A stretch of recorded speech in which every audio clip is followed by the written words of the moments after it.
À la fin des années 1980, en pleine guerre entre Israël et le Liban,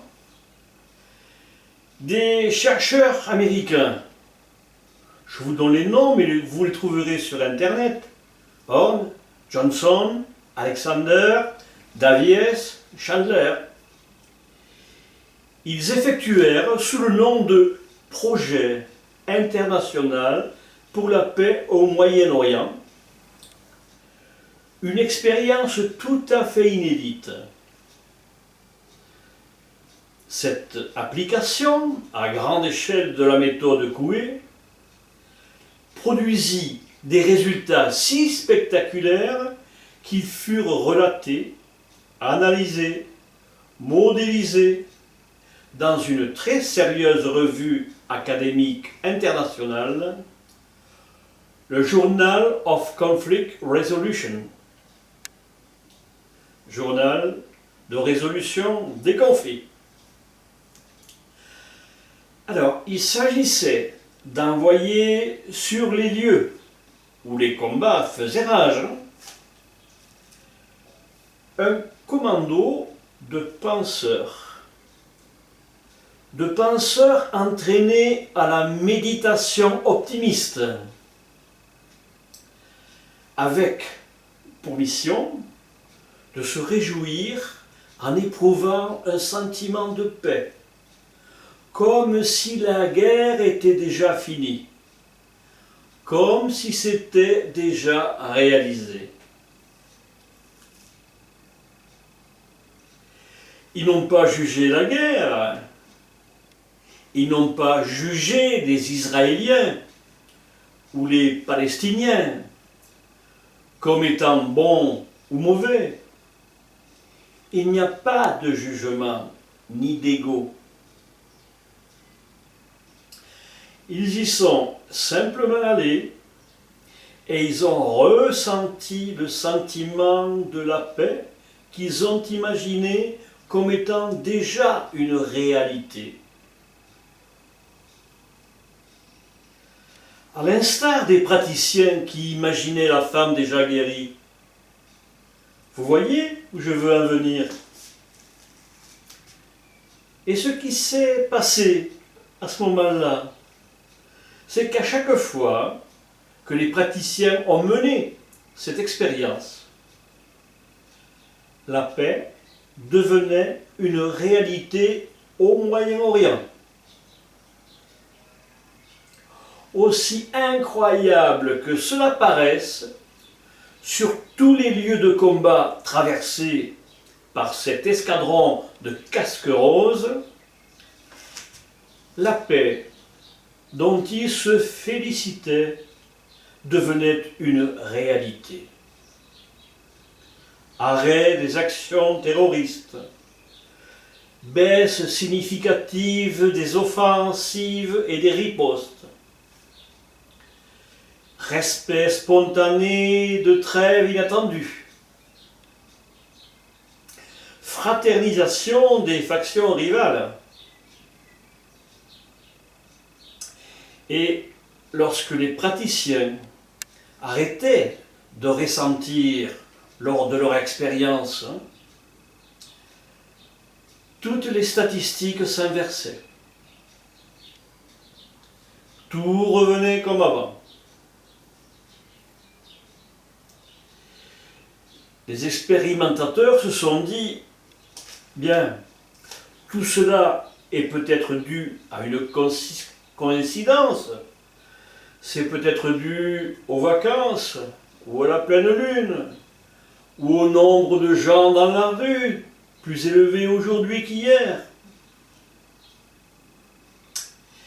Et ils ont donc répété l'expérience plusieurs fois. Mais à chaque fois, ils aboutissaient au même résultat. À vrai dire, ils ont pu déterminer le nombre de gens nécessaires pour ressentir la paix, afin que celle-ci devienne effectivement une réalité dans cette partie du monde.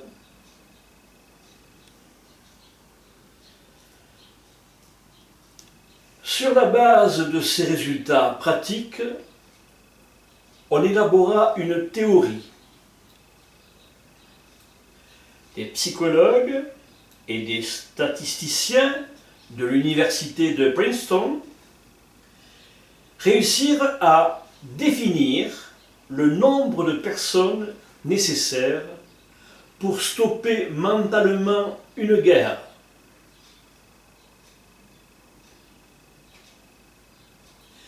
D'après leur étude, il suffit que la racine carrée de 1% de la population, estimée à 7 milliards, soit 8366 bénévoles à l'échelon planétaire, ressentent la paix pour que celle-ci devienne réalité.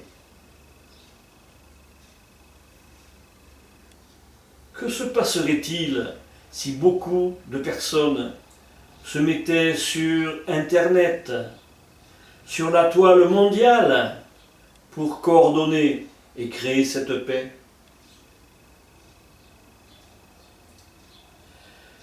Une expérience a déjà été faite en réalité.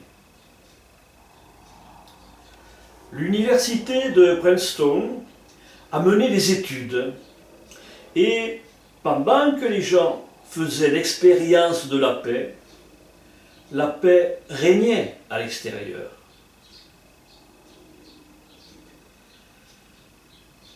Le problème est que les gens arrêtaient de ressentir la paix quand ils n'étaient plus dans le cadre de l'expérience. Et tout revenait alors comme avant. Hertzmas, ou Institut des mathématiques du cœur, explique que autour de chaque cœur humain, il existe un champ d'énergie d'un diamètre de 2 à 3 mètres et que ce champ peut être mesuré. Par conséquent, lorsque vous êtes à 2 ou 3 mètres d'une autre personne, vous partagez avec cette autre personne le champ d'énergie de votre cœur. Peut-être êtes-vous seul ou seul derrière votre écran, ou bien êtes-vous plusieurs.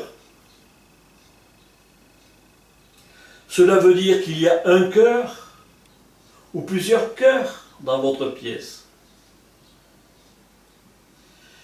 Cela veut dire qu'il y a un champ d'énergie qui réunit tous vos cœurs.